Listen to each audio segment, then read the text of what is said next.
This is In Case You Missed It, running through the trending news stories of the week here on News Watch 12 Digital.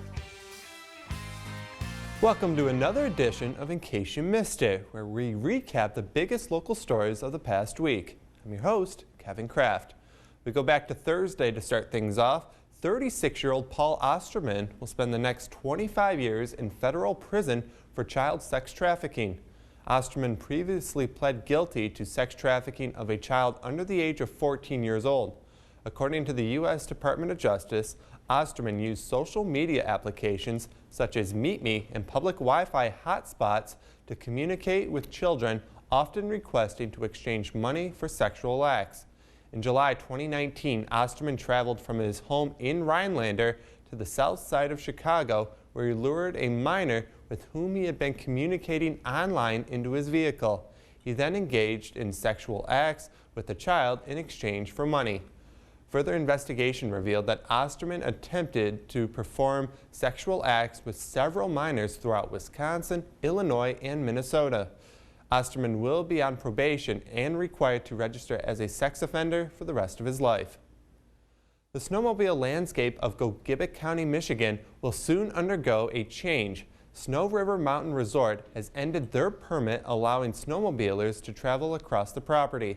In a statement on Facebook, the resort listed guest safety as the major concern for ending the permit.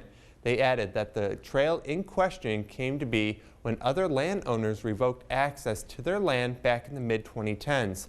After this, a trail was built across the resort without a written use agreement or adequate liability plan. The Gogebic Range Trail Authority responded also via Facebook, stating the documentation issues are false. The Gogebic Range Trail Authority states they have held a liability policy and trail permit for Big Snow Resort since the trail's inception. Snowmobile Trail 2 connects the county east to west, and a detour through Vilas County will likely be necessary. In February, Newswatch 12 spoke with a Price County man who is battling his local government over fair access to public records. On Tuesday, a decision was made in Price County Court on the lawsuit he brought on the township.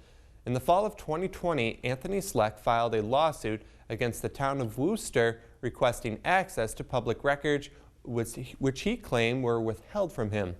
Sleck, along with his attorney, wrote in their lawsuit, quote, "The town, and especially town clerk / treasurer Sheila Hook, had a long history of poor and downright illegal responses to record requests from Sleck." On Tuesday, Judge Ann Knox Bauer released a written decision ruling that the town of Wooster in Price County violated the open records law in 3 different ways.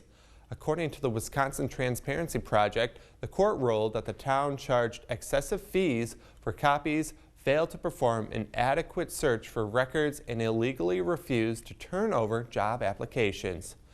Well, more on these stories and more local news can be found on our website, wjfw.com. That's it for this week's In Case You Missed It. Have a great week, everybody, and talk to you again soon. This is In Case You Missed It, running through the trending news stories of the week here on News Watch 12 Digital.